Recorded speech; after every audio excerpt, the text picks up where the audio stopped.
Buenos días a todos los que os conectáis en este domingo 21 de marzo con esta vuestra reunión virtual de la Iglesia Cristiana Cristo Viene de Algeciras. Damos gracias a Dios porque hasta aquí Él nos ha sostenido, nos ha ayudado y podemos seguir en esta tarea de la proclamación del Evangelio de su reino.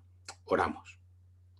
Padre, te damos las gracias eh, porque tú te muestras presente en nuestras vidas, porque a pesar de las dificultades que podamos tener, tú nos sostienes, nos animas, nos fortaleces, porque podemos celebrar eh, la expectativa y la promesa de tu reino, de la consumación de tu reino, ese reino que ya fue iniciado, que fue lanzado, que fue inaugurado con tu predicación, con tu enseñanza, junto a tus discípulos, pero también, sobre todo, con la muerte, la cruz y tu resurrección.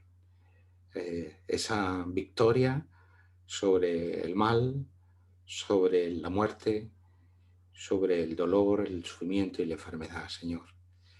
Tenemos esa promesa de vida nueva, de nueva creación, de nuevos cielos, de nueva tierra, de que seas tú el que reinarás, el que gobernarás, el que será el fundamento de todo nuestro ser, de toda nuestra realidad, de todo lo que eh, conforme esa realidad que a veces se nos escapa, que no podemos conceptualizar del todo, que es tu reinado. Lo pedimos todo esto y confiamos en las promesas de tu palabra, en tu nombre. Amén.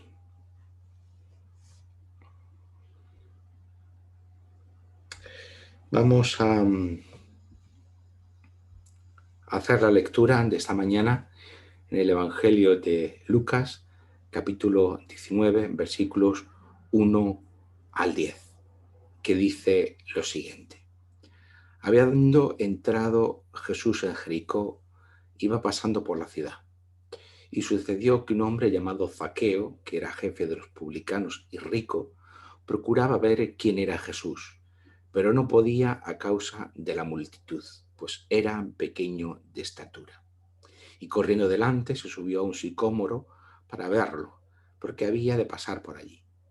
Cuando Jesús llegó a aquel lugar, mirando hacia arriba, lo vio y le dijo: Zaqueo, date prisa, desciende, porque hoy es necesario que me hospede en tu casa. Entonces él descendió a prisa y lo recibió gozoso. Al ver esto, todos murmuraban diciendo que había entrado a hospedarse en casa de un hombre pecador. Entonces Zaqueo, puesto en pie, dijo al Señor: Señor, la mitad de mis bienes doy a los pobres, y si en algo he defraudado a alguien, se lo devuelvo cuadruplicado. Jesús le dijo: Hoy ha venido la salvación a esta casa, por cuanto él también es hijo de Abraham, porque el Hijo del Hombre vino a buscar y a salvar lo que se había perdido.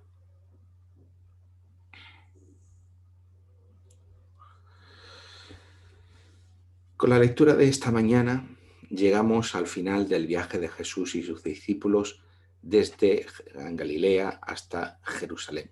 Nos quedamos, en este punto de la narración, a las puertas de entrar, de llegar y de entrar en Jerusalén. La semana que viene, que ya será Domingo de Ramos, pues asistiremos a esa entrada llamada triunfal. Y por lo tanto, en sentido estricto, el viaje está a punto, o está terminado ya, o está a punto de terminar. Depende cómo lo terminemos de conceptualizar, pero lo esencial del viaje está ya terminado. Y vemos en este texto que hay una nota conclusiva, porque precisamente termina en el versículo 10 de este capítulo 19 lo que hemos leído, diciendo: Hoy ha venido la salvación a esta casa por cuanto él, Zaqueo, también es hijo de Abraham, porque el Hijo del Hombre vino a buscar y a salvar lo que se había perdido. Lo que se nos ha ido mostrando a lo largo de este camino, de este viaje que emprendió Jesús con sus discípulos, es esta realidad, que el núcleo del Evangelio del Reino es que Jesús encarna este Hijo del Hombre, este ser humano que busca y que salva a los perdidos. Este es, digamos, el núcleo que nos ha estado dibujando toda la narrativa lucana, sobre todo en ese centro neurálgico que es el capítulo 15 y que, con el que ya vimos que tenía estas tres parábolas de la oveja perdida, la moneda perdida y el hijo perdido, y cómo esta parte tiene este versículo conclusivo aquí, en cómo se resume la misión de Jesús como ese hijo del hombre que vino a buscar y a salvar lo que se había perdido. Como digo, este es ese centro del Evangelio. Y de esta misma manera, vimos que en el capítulo 15, en estas parábolas que nos decimos, se le caracterizaba a Dios mismo de esta manera, como aquel que busca, que salva y que se alegra cuando encuentra, dado su amor y su misericordia, a los perdidos. Y esto es la definición que hace Lucas del Evangelio, del reino de Dios. Por lo tanto, Dios, a través de Jesús, está buscando, alegrándose, encontrando y alegrándose cuando lo encuentra y salvando a aquellos que están perdidos y a lo que se había perdido.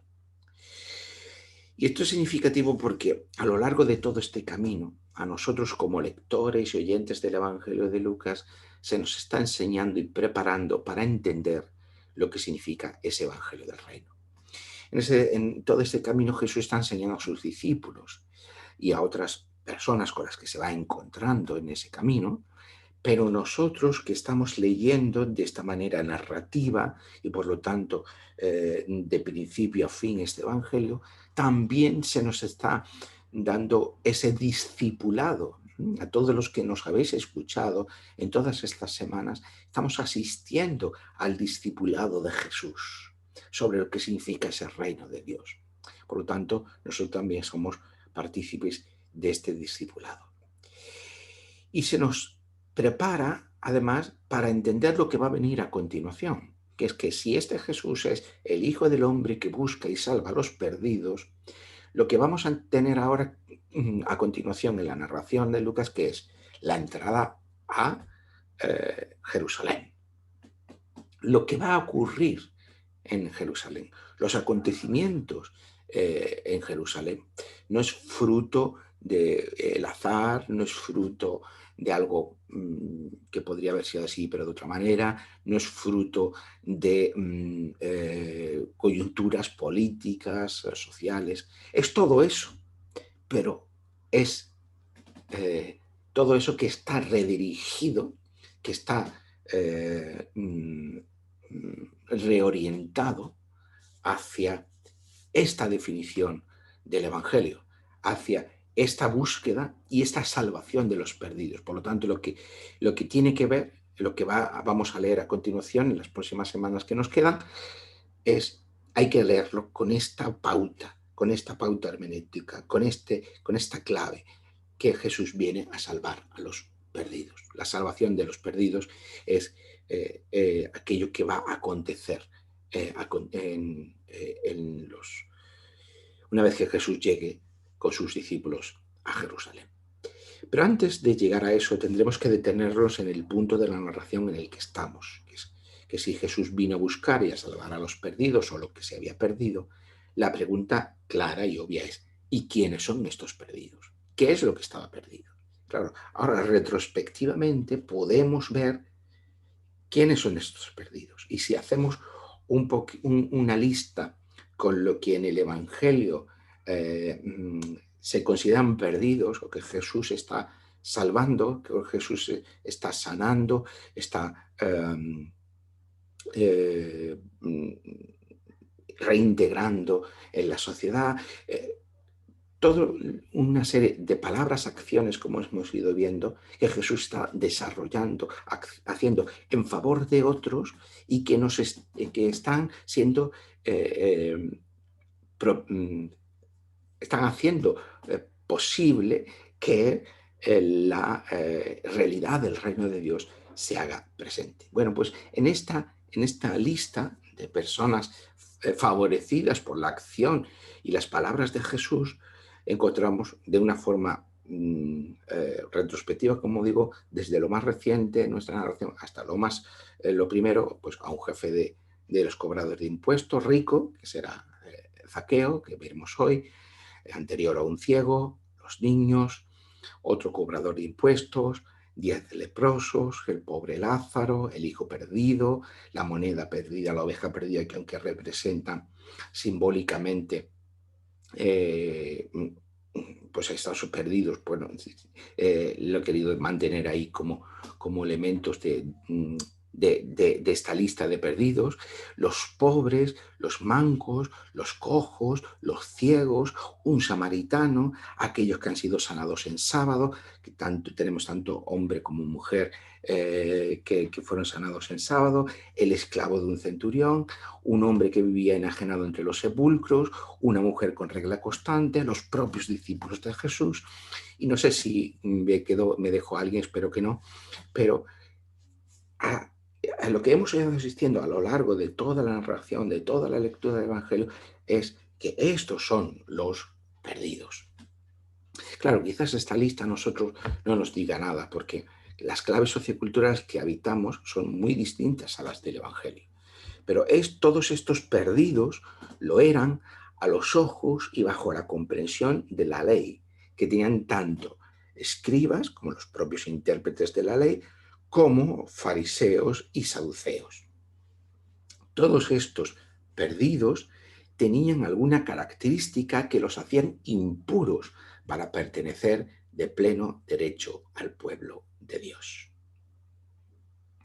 Y sin embargo, lo que Jesús nos está enseñando con sus palabras y acciones es que ellos también son receptores del reino de Dios, que ellos también son invitados a participar del reino de Dios.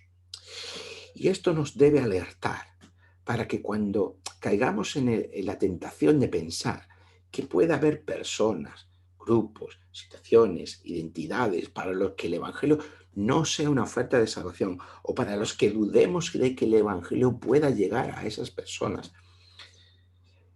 debemos recordar que el Evangelio no tiene fronteras de ningún tipo, que el Evangelio no pueda cruzar.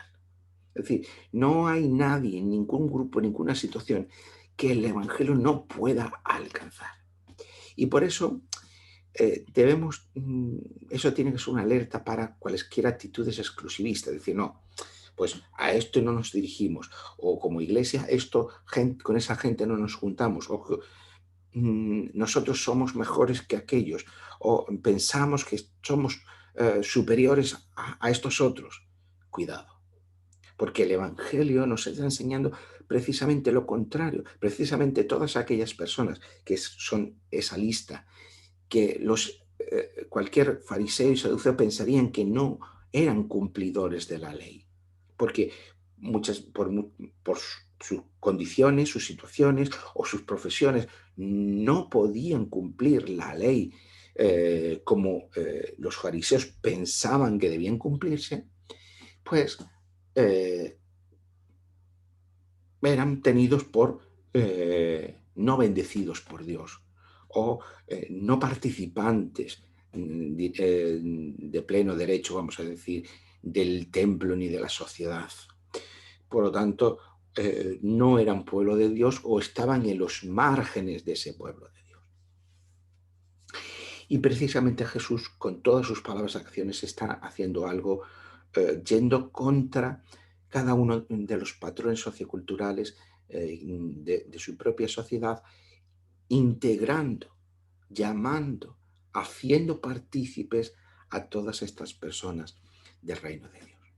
Y volviendo a la narración de hoy, tenemos a un jefe de los recaudadores de impuestos que se llama Zaqueo, que es calificado como rico, que vive en Jericó, que era escaso de estatura, y que sube a una especie de higuera grande y frondosa para ver a Jesús.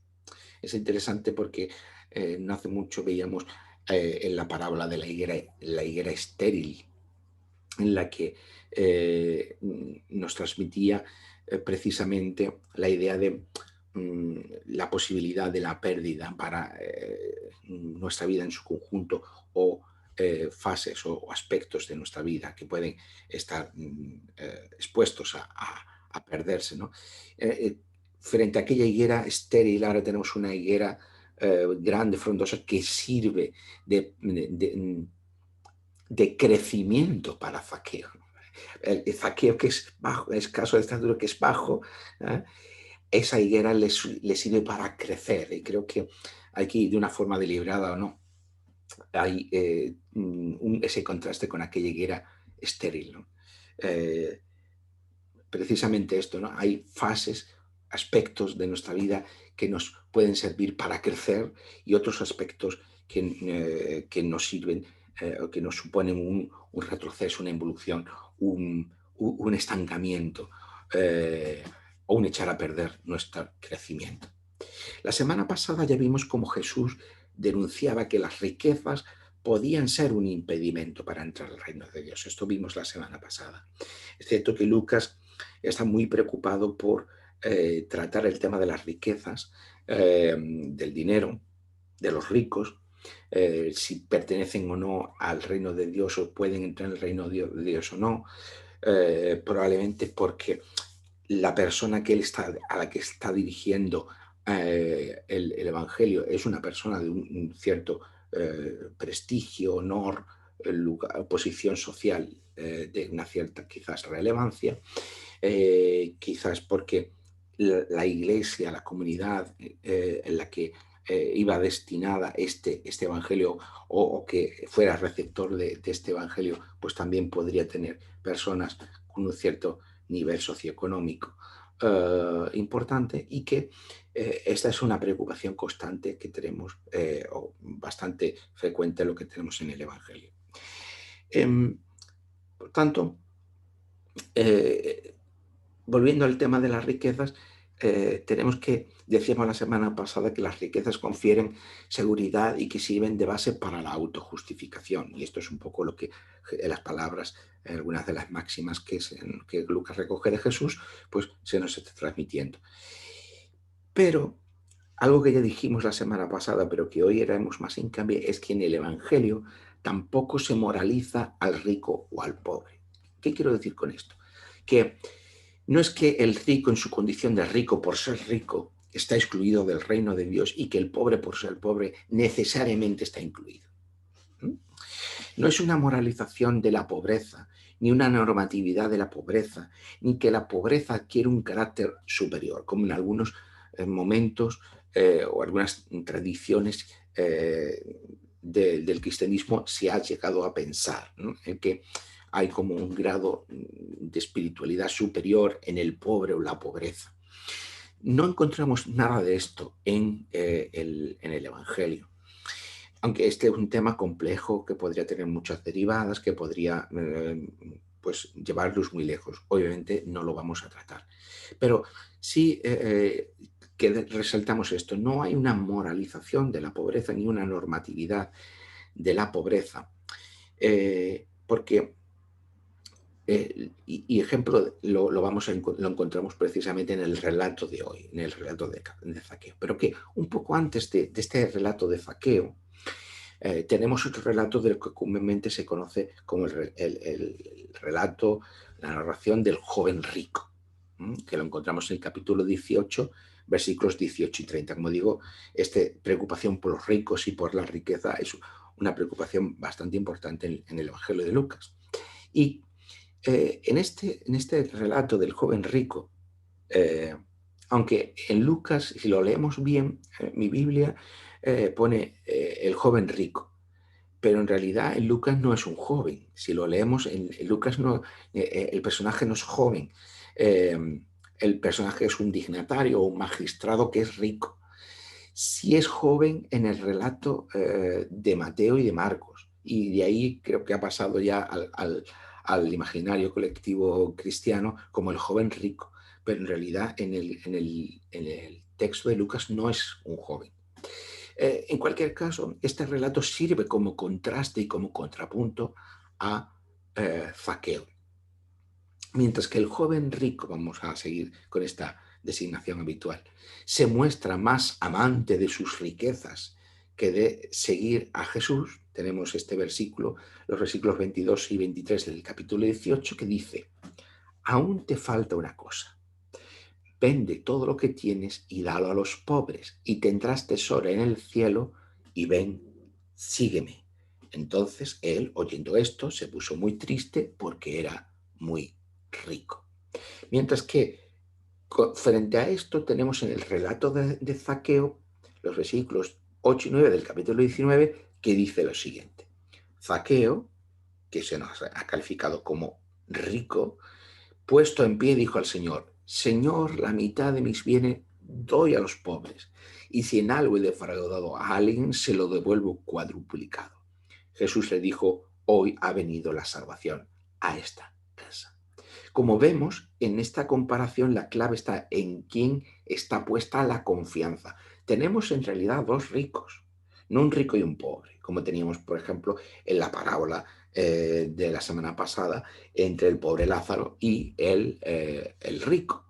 Ahí teníamos una contraposición de pobre y de rico. Aquí no tenemos una contraposición de pobre y rico, aquí tenemos a dos ricos, pero eh, si fuera la condición de riqueza excluyente del reino de Dios, ambos estarían excluidos. De hecho, tras el relato del joven rico, hay un diálogo entre Jesús y sus discípulos en los que, claro, los discípulos extrañan y dicen: bueno, pues entonces, si es la famosa frase de Jesús que es más fácil que entre un camello por el ojo de una aguja que un rico en el reino de los cielos. Y entonces, claro, los discípulos están y dicen: bueno, entonces, ¿quién puede entrar si existe esa escasa cualificación para los ricos? Pero eh, precisamente ahora con el relato de Zaqueo se nos va a aclarar todavía un poco más esta realidad. Es decir, que no es la condición de rico la que en sí misma inhabilita para la participación del reino, sino es la actitud que muestra la persona que tiene riquezas. ¿En dónde pone su confianza? Si esa confianza está puesta en su condición de rico, en sus riquezas, en su dinero, en su posición, entonces sí se convierte en un impedimento. Pero si existe lo que hemos dicho desde el principio, la conversión, y hay un trasvase de confianza desde la realidad material que sustenta su condición de rico, de su condición socioeconómica, a la mirada puesta en Dios, entonces no existe ese impedimento. Es cierto que de esa conversión se deriva, como en el caso de Zaqueo, que hay entonces un no atesorar esa riqueza, sino una actitud de ayuda, de reparto, de generosidad de esa riqueza que se tiene. Pero la clave está en dónde está puesta la confianza. En Jesús o en las riquezas, como también veíamos la semana pasada, en otro de las máximas de Jesús, no se puede tener a dos señores, a Dios o al dinero. O tomas a uno o tomas al otro, porque en última instancia se basa en la confianza. Y a veces los cristianos tenemos una idea muy espiritualista de la fe, pero la fe no es nada más que el acto de confiar. Todos los seres humanos necesitamos confiar. Confiamos unos a otros. Los hijos confían en que sus padres sean mejores padres de lo que en realidad son. Los padres confían en que sus hijos tengan una buena vida y quizás mejor que la que ellos tuvieron, y no se equivoquen tanto como se han equivocado ellos. Todo el mundo, incluso las personas que no tienen una fe religiosa, tienen una confianza en que mañana se levantará el sol, como solemos decir de una forma popular, y toda nuestra vida se sustenta en pequeños actos de confianza. Por lo tanto, no está muchas veces en ese tener fe o no tener fe. En realidad, todos tenemos fe, sino en dónde está puesta nuestra confianza. En esto es donde el Evangelio nos está poniendo la base. A veces pensamos que la gente que no tiene una fe religiosa, que tiene una configuración secular, culturalmente hablando, pues como que pues eso, no tienen ninguna fe, no tienen ninguna construcción de sentido, y esto es un error. Pero lo que decimos no es que no tengan ninguna, es que según el testimonio del Evangelio, de lo que se nos ha testimoniado en las Escrituras a través de la vida, las enseñanzas, la vida, la muerte y la resurrección de Jesús, es que el fundamento último de esta realidad está en lo que nos enseña el Evangelio. Y que por tanto nuestra confianza debe estar orientada a este Dios que nos está hablando por medio del Evangelio de Jesucristo. Esto es lo que estamos afirmando. Dicho lo anterior, pienso que hay en nosotros una barrera cultural que nos impide ver lo que en el Evangelio se está tratando y cómo se está tratando. Ya lo he explicado, pero quiero incidir un poquito más en este sentido. Porque en nuestra cultura el dinero es el que marca el estatus social, salvo elementos muy marginales, que hay gente que puede tener mucho dinero y estar en los márgenes de la sociedad, como son pues, la gente que se dedica a negocios ilícitos, pero muchas veces esa gente tiene incluso una fachada pública que le permite tener un prestigio social, pero en términos generales, en nuestra sociedad, el estatus social está marcado por el nivel económico. Además, evidentemente, estamos inmersos en un sistema capitalista de mercado, con lo que todo nuestro pensar sobre el dinero y sobre la riqueza pasan por estos filtros. Evidentemente, no podemos ir con nuestras categorías a una sociedad completamente distinta como era la sociedad del siglo I, en la que Jesús está viviendo. Por eso muchas de las reflexiones modernas acerca del dinero, de la fe cristiana, tienen este telón de fondo, y esto cambia completamente la dirección de lo que sería la discusión. Y ahí nos llevaría a otras muchas cosas muy interesantes, pero que obviamente no es el objeto de nuestra predicación.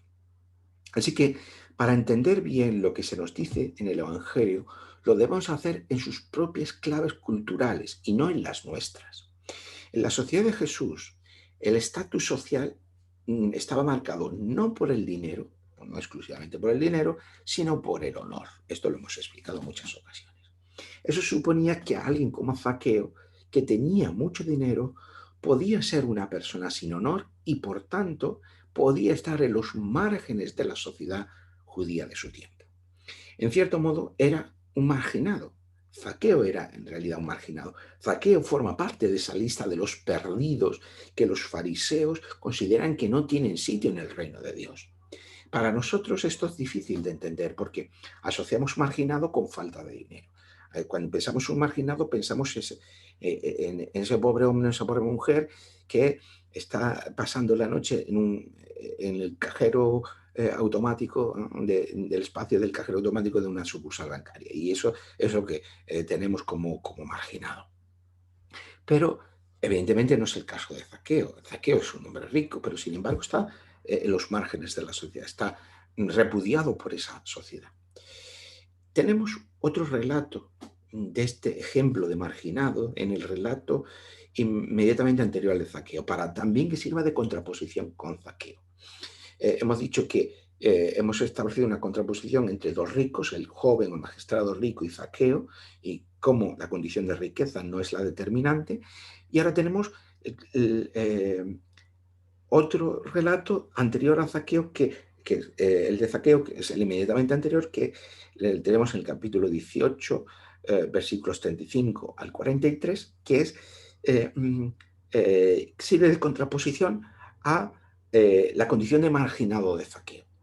Que tenemos otro marginado aquí, que es el de un ciego que está junto al camino, que Jesús, cuando va pasando, entrando hacia Jericó, pues se encuentra con este ciego. Este ciego también es un marginado en esta sociedad. Y también por eso lo hemos puesto a la lista de los perdidos. Y al igual que Zaqueo, es un marginado. La gente no quiere juntarse con alguien como él. Sin embargo, esa condición de marginado es distinta a la de Zaqueo. Y este ciego es pobre porque es alguien que tiene vergüenza y no tiene honor, porque es impuro. ¿Y por qué? Pues, ¿qué culpa tiene el ciego de ser ciego? Pues claro, nosotros pensamos que la ceguera es un problema de salud, una discapacidad, minusvalía, o cualesquiera que sean otras caracterizaciones que podamos hacer en nuestras categorías seculares, científicas. Pero ya vimos en los relatos anteriores y ya vimos en las predicaciones anteriores que según la ley se podía interpretar esa condición de ciego de esta persona que derivaba de una situación de pecado. Fuera que había pecado él o que había pecado sus padres o que había pecado sus abuelos y que el resultado era que él era ciego. Por lo tanto, el ciego, el cojo, el mudo son marginados. ¿Por qué? Porque están arrastrando el pecado propio de sus padres y por lo tanto es la prueba ineludible de que Dios los ha abandonado. Entonces, si Dios ha abandonado a alguien por su pecado y por lo tanto es ciego, es cojo, es manco, entonces yo que quiero cumplir con la ley y que sí estoy aprobado por Dios por cumplir la ley, entonces no me junto con este. Y por lo tanto, forma parte de los marginados de la sociedad. Y precisamente el Evangelio va contra esa lógica. Claro, nosotros todo esto nos cuesta trabajo porque no son nuestras categorías de pensamiento, pero si hacemos un esfuerzo interpretativo y una hermenéutica social, no solamente textual, sino social, veremos cómo muchas de estas lógicas de otras claves culturales también las incorporamos nosotros, también las manejamos nosotros. Y eso es un trabajo que os dejo para esta semana, para que pensemos, ¿no?, en qué trasvase de categorías culturales tenemos en nuestra sociedad que están retratando la misma realidad. Zaqueo está siendo infiel a Dios porque está traicionando a su pueblo.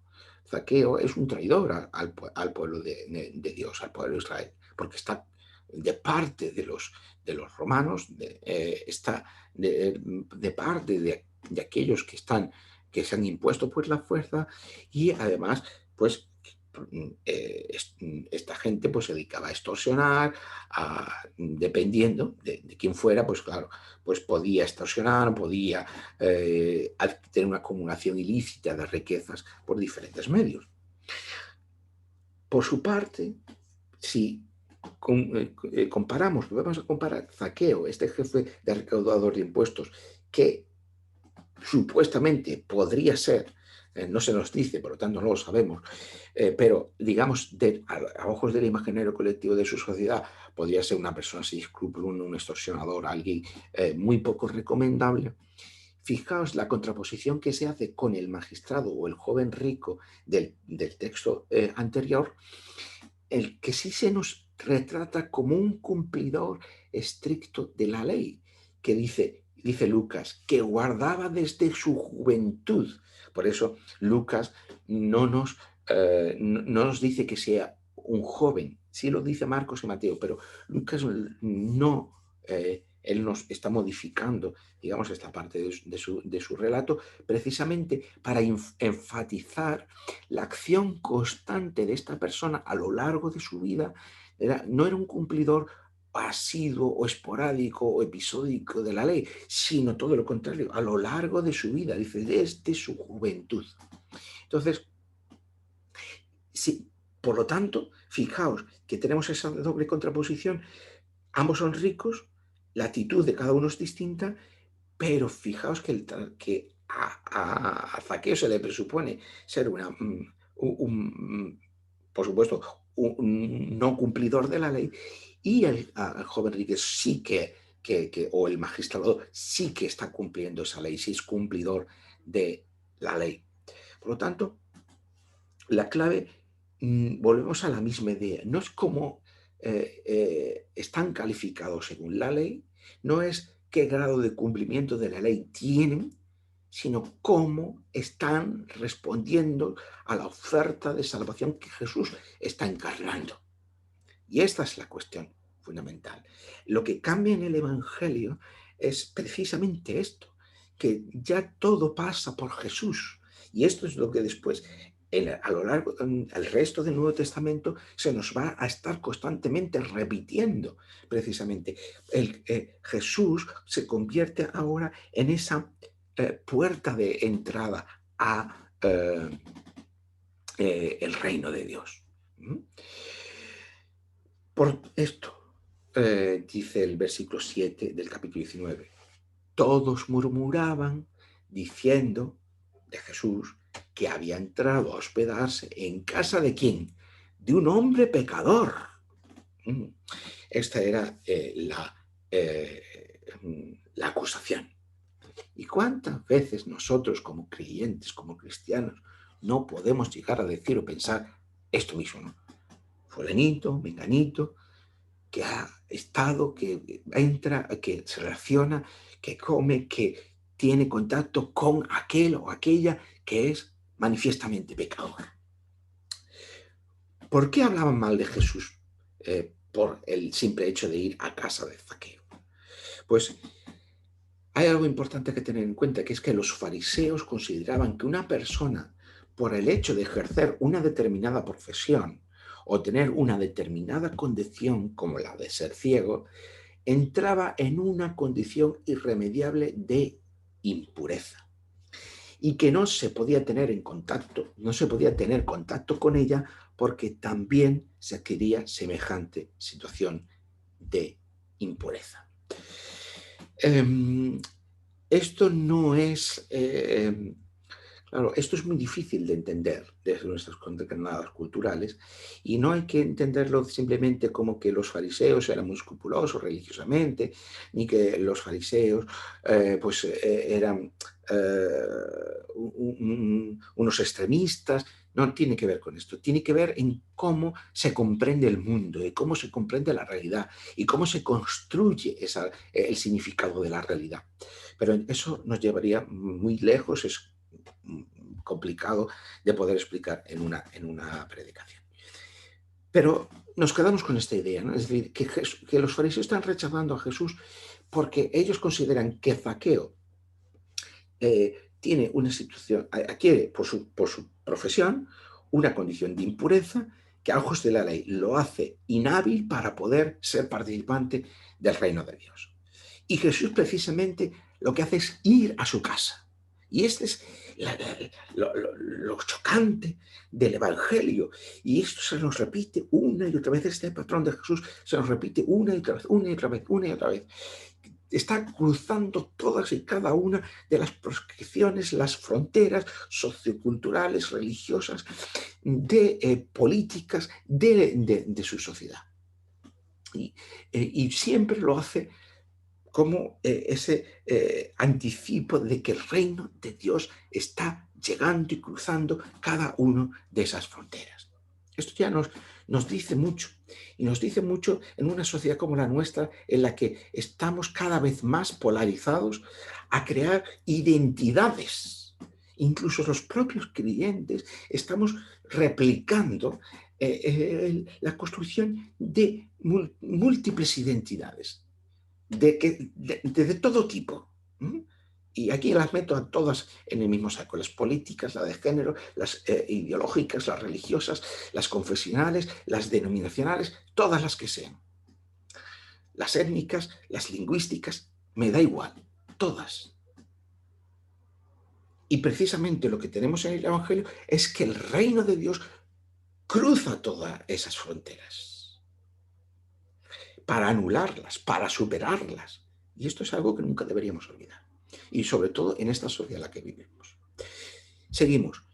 Una de las situaciones que en este concepto de impureza, alguien era impuro y no se podía tener contacto con él, lo peor que se podía hacer era que irse a casa de esa persona, sentarse a la mesa y comer con ellos.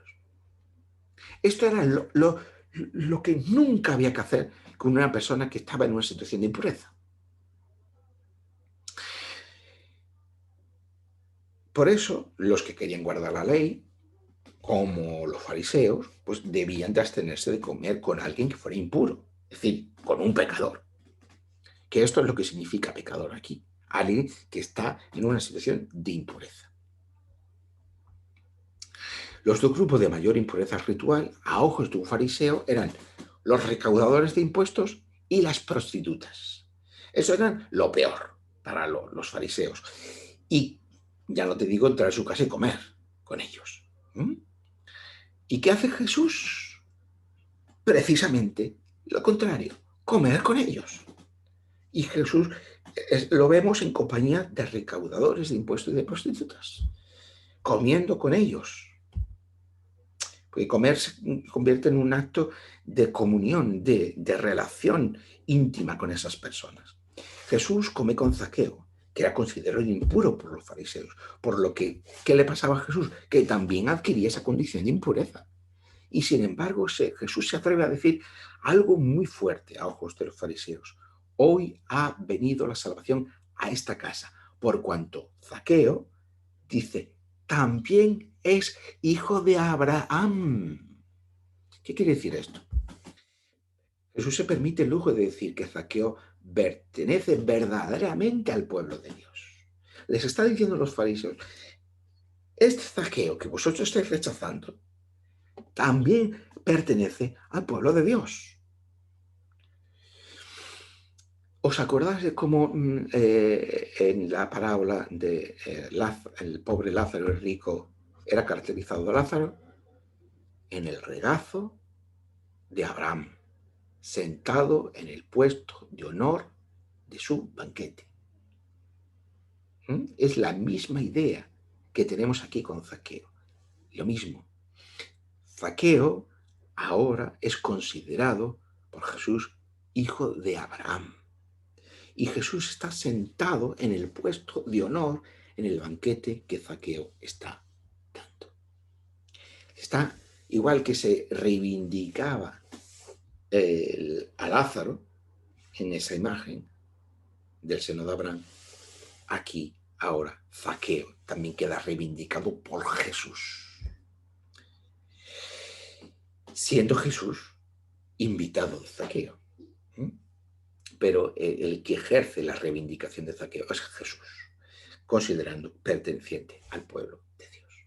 Y ahora comprendemos que en Zaqueo no se trata solo de una cuestión de dinero, ni de una moralización de las riquezas o de su ausencia como la pobreza, sino de aquello que cualificaba o no, según la ley, para pertenecer plenamente al pueblo de Dios. Es decir, ser ritualmente impuro suponía estar en los márgenes del pueblo de Dios. ¿Y Jesús qué está enseñando? Que no. ¿Qué es lo que decíamos antes? Que ya no importa ser judío o gentil, puro o impuro, hombre o mujer, esclavo o libre, pobre o rico, sino cómo respondemos a Jesús, aquel que está haciendo posible el reino de Dios, aquel que está trayendo el reino de Dios. Esta es el gran cambio que Jesús está trayendo. Esta es el romper la cultura y la sociedad en la que vivían estas personas para iniciar una nueva realidad social y cultural que será la Iglesia posteriormente. Los cristianos podríamos pensar equivocadamente que nosotros no tenemos leyes de pureza por las que excluimos a las personas, pero esto, como dije ya anteriormente, sería un grave error, porque nosotros también delimitamos con quienes no queremos o no podemos comer, porque pensamos que de hacerlo también participamos de su situación de impureza. Algunas veces se puede escuchar a creyentes decir, no, es que yo no voy a ir con esa persona a hacer esto o esta celebración porque participaré de su pecado. Esta es la misma idea, como si el pecado fuera algo contagioso, con este concepto de pureza, y que por lo tanto, si yo me junto, si yo participo, me vuelvo impuro. Jesús, nos estamos diciendo que esto no es así. Nos estamos dando cuenta de esto. Jesús está diciendo, está con sus acciones y con sus palabras, nos está diciendo que no, que el Evangelio, del reino de Dios también tiene que llegar a esas personas y que Él tiene que cruzar los umbrales de esas puertas, de esas fronteras, y sentarse a comer con esas personas. Por lo tanto, no es correcto este pensar, no, yo no me voy a juntar con tal porque yo me voy a participar de su pecado, no, tú tienes que estar presente para llevar precisamente las buenas nuevas del reino de Dios. Esto es el ejemplo que nos está enseñando Jesús, que nos debería hacer reflexionar. Quizás no lo expresemos según la mentalidad de la pureza, o quizás sí, pero en no pocas ocasiones excluimos a las personas por quiénes son, con quiénes van, qué hacen, qué piensan, cómo se comportan, y tenemos miedo de ser partícipes de su pecado. Y nada más que hay que darse una vueltecita por las redes sociales y ver lo que los evangélicos dicen unos de otros o de otras personas, para ver si esto no sigue vigente. El Evangelio nos sigue enseñando que el reino de Dios también es oferta de salvación para todo el mundo. No importa su condición económica, política, social, religiosa, étnica, lingüística, de género, de lo que sea. De lo que sea. Y cuidado, incluso, y esto se nos enseña también en el Evangelio, que nosotros, que nos consideramos participantes del reino de Dios, podemos quedar rezagados tras aquellos que nosotros estamos rechazando porque nos estemos considerando superiores. Lo dejamos aquí por hoy, oramos y terminamos. Señor de los perdidos, estamos pronto a juzgar y tardos para aceptar a aquellos que consideramos que están por debajo de nosotros. Pero tú nos muestras el camino de la aceptación, del perdón y de la paz. Honramos tu nombre por enseñarnos a amar por medio de aquel que es la esencia del amor en sí mismo, Jesucristo nuestro Señor. Amén. Que el Señor alce sobre nosotros su rostro y ponga en nosotros